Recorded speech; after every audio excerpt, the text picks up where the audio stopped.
So just recently I made a video on how to stop smoking, and what I said in that video was that the reason we can't stop smoking is because we have no idea what death feels like. And basically when we smoke, we really like the act of smoking. It's really enjoyable, it's pleasurable. Everything it gives us really does just outweigh the negatives of dying.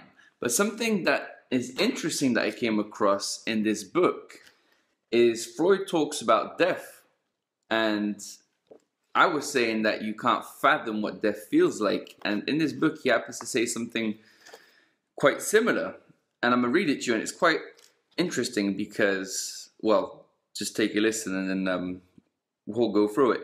Our unconscious then does not believe in its own death. It behaves as if it were immortal. What we call our unconscious, the deepest strata of our minds, made up of instinctual impulses, knows nothing that is negative and no negation. In it, contradictories coincide. For that reason, it does not know its own death. For that we can give only a negative content. Thus, there is nothing instinctual in us which responds to a belief in death.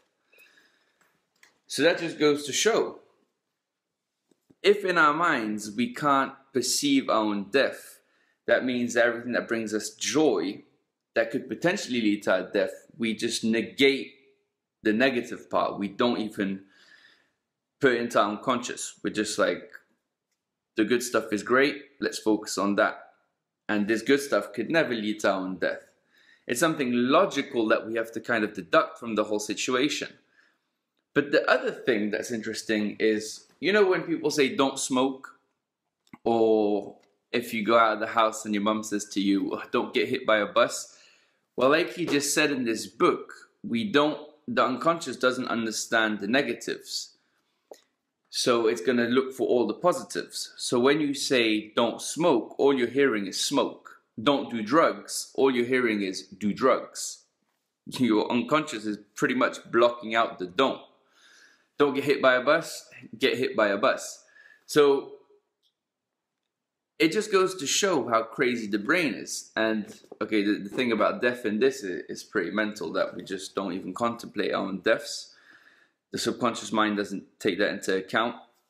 So it's something that we need to do consciously and logically. But when it comes to smoking, it's quite important. And this is the point I want to make.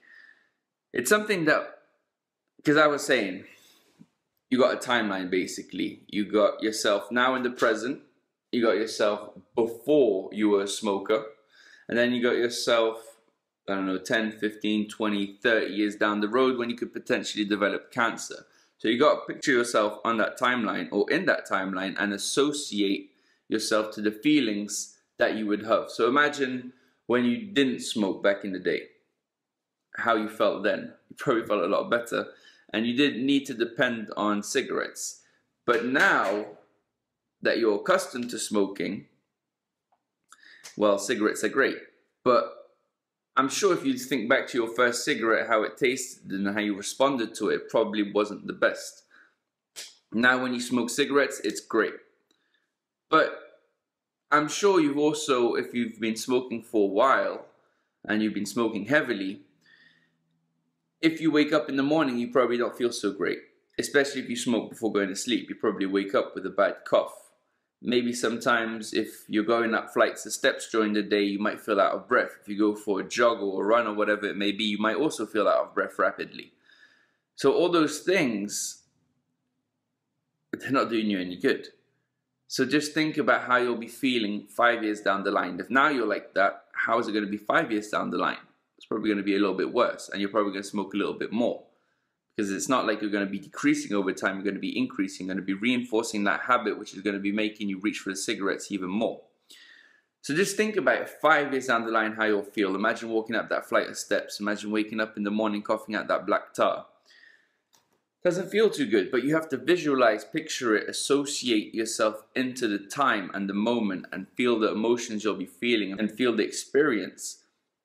Really just internalize all of that and realize that it doesn't feel too good, and then you keep pushing it out, and then just picture yourself all the way up to the moment the doctor diagnoses you with cancer and how you'll feel then.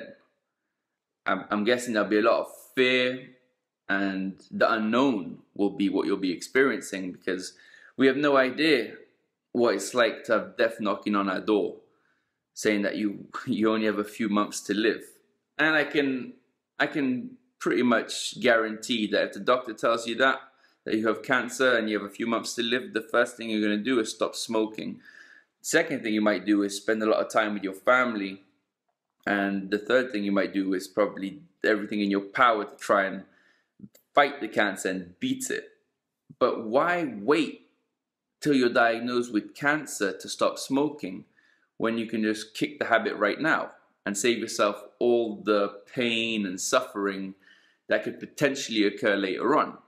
And that's really one of the biggest things, because I used to be a smoker. I used to smoke heavily, like a packet a day. For almost 10 years I smoked. Now, at the beginning I wasn't smoking a pack a day. It just built up over time.